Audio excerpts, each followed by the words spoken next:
Hi friends, welcome back to our channel smart Pokshitha. ముందుగా మీ అందరికీ గణతంత్ర దినోత్సవ శుభాకాంక్షలు. ఈరోజు మన స్పెషల్ వచ్చేసి రిపబ్లిక్ డే స్పెషల్ సేమియా దద్దోజనం. ఇది చాలా అంటే చాలా టేస్టీగా ఉంటుందండి. చూస్తుంటేనే నోరు ఊరిపోతుంది కదా. ఇది ఎలా ప్రిపేర్ చేసుకోవాలో ప్రాసెస్లోకి వెళ్ళిపోదామా. ఇప్పుడు స్టవ్ ఆన్ చేసి ఒక గిన్నె పెట్టుకోవాలి. ఇందులోకి 3 టేబుల్ స్పూన్స్ ఆయిల్ వేసుకోవాలి. ఈ ఆయిల్ కానీ తగ్గిన ముద్దైపోతుందండి. చూసుకొని మీకు క్వాంటిటీ తగ్గట్టు వేసుకోండి ఆయిల్ అనేది. ఇప్పుడు ఈ ఆయిల్ కొంచెం హీట్ అయిన తర్వాత దీంట్లోకి 1 కప్ వాటర్ వేసుకోవాలి.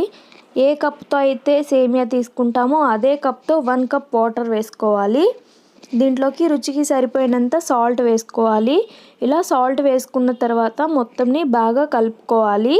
ఇప్పుడు వాటర్ బాయిల్ అయిపోయిన తర్వాత సేమియా అనేది దీంట్లో వేసుకొని కలుపుతూ ఉండాలండి. లేదంటే మొత్తం గడ్డగట్టేస్తుంది. గడ్డగాని కట్టినట్లయితే టేస్ట్ అంతగా బాగోదు, ముద్దగా ఉంటుంది. ఇలా మొత్తం ఉడికేంత వరకు తిప్పుకుంటూనే ఉండాలి, అలాగా కలబెట్టుకుంటూనే ఉండాలి. ఇలా అయితే అస్సలు గడ్డగట్టదు, పొడిగా వస్తుంది. మీకు నూనె తక్కువైనా సరే గడ్డగడుతుందండి. చూసుకొని మీ కన్సిస్టెన్సీ తగ్గట్టు వేసుకోండి ఆయిల్ అనేది. ఇప్పుడు హాఫ్ అయిపోయింది కదా సేమియా అనేది. ఇట్లా ప్రెస్ చేస్తే ఇలా కానీ వస్తే పర్ఫెక్ట్గా ఉడికిపోయినట్లు. ఒక బౌల్ తీసుకొని ఉడికించుకున్న సేమియా మొత్తం వేసుకోవాలి. ఇలాగా ఇది మొత్తం పూర్తిగా చల్లారిపోయేంత వరకు అలాగే వదిలేయాలి. ఒకవేళ చల్లారకుండా కానీ మీరు కానీ పెరుగు కలిపారంటే పెరుగు ఇరిగిపోతుంది. ఇప్పుడు తాలింపు కోసం ఒక బాండీ పెట్టి దీంట్లోకి 2 టేబుల్ స్పూన్స్ ఆయిల్ యాడ్ చేయాలి. ఈ ఆయిల్ కొంచెం హీట్ అయిన తర్వాత దీనిలోకి 1 టేబుల్ స్పూన్ ఆవాలు, అలాగే 1 టేబుల్ స్పూన్ మినపప్పు వేసుకోవాలి. 1/2 టేబుల్ స్పూన్ జీలకర్ర వేసుకోవాలి. ఇప్పుడు శుభ్రంగా కడిగి కట్ చేసి పెట్టుకున్న కరివేపాకును కొంచెం వేసుకోవాలి ఇందులోనే. దీనిలో కొంచెం ఇంగువ వేసుకోవాలి. ఏ దద్దోజనం చేసినా కానీ ఇంగువ వేస్తే ఆ రుచి అద్భుతంగా ఉంటుందండి. చాలా అంటే చాలా టేస్టీగా ఉంటుంది. దీంట్లోకి మీకు కావాలనుకుంటే పచ్చిమిరపకాయ ముక్కలు, అల్లం ముక్కలు, అలాగే మిరియాలు కూడా వేసుకొని ఫ్రై చేసుకోవాలి తాలింపుతో పాటు. నేనైతే ఇక్కడ ఏమీ వేయట్లేదు. ఇప్పుడు ఈ తాలింపు అయితే ఫ్రై అయిపోయింది కదా.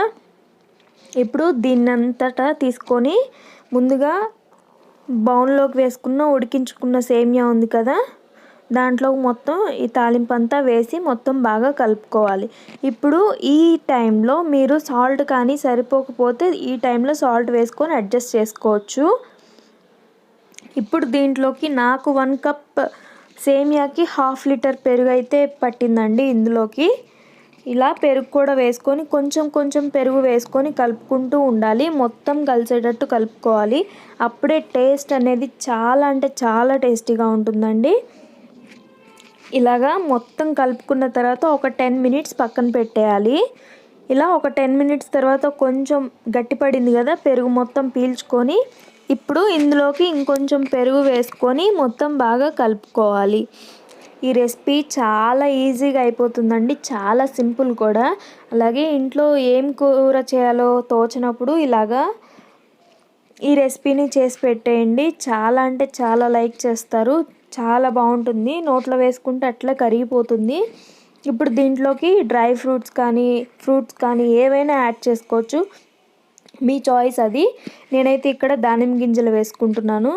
మీకు కావాలనుకుంటే జీడిపప్పు, బాదం పలుకులు ఏవైనా వేసుకోవచ్చు. యాపిల్ కానీ ఏదైనా వేసుకోవచ్చు. ఇవాళ రిపబ్లిక్ డే స్పెషల్ అని చెప్పుకున్నాం కదా, దానికోసం క్యారెట్ తురుమునైతే ఆరెంజ్ కలర్లో పెడుతున్నాను. నేను ఒక ఫ్లాగ్ లాగా ప్రిపేర్ చేయబోతున్నాను. ఇప్పుడు ఆరెంజ్ కలర్ని పైన గార్నిష్ చేసుకుంటున్నాను. ఇప్పుడు గ్రీన్ కలర్ కోసం దీనిపైన కొత్తిమీరతో గార్నిష్ చేసుకుంటున్నాను. చూడండి, చాలా కలర్ఫుల్గా ఉంది కదా, చూస్తుంటేనే నోరు ఊరిపోతుంది కదా.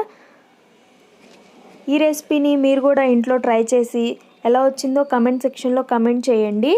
ఈ రెసిపీ కొంచెం తిన్నా కానీ టమ్మీ అంతా ఫుల్ అయిపోతుంది. చాలా బాగుంటుంది.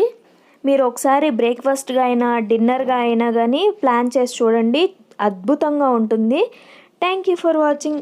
ఇలాంటి కొత్త రెసిపీస్ కోసం ఛానల్ని సబ్స్క్రైబ్ చేసుకొని పక్కనే ఉన్న బెల్ ఐకాన్ని క్లిక్ చేయండి. దీని ద్వారా నేను పెట్టే వీడియో వెంటనే మీకు నోటిఫికేషన్ ద్వారా అందుతుంది.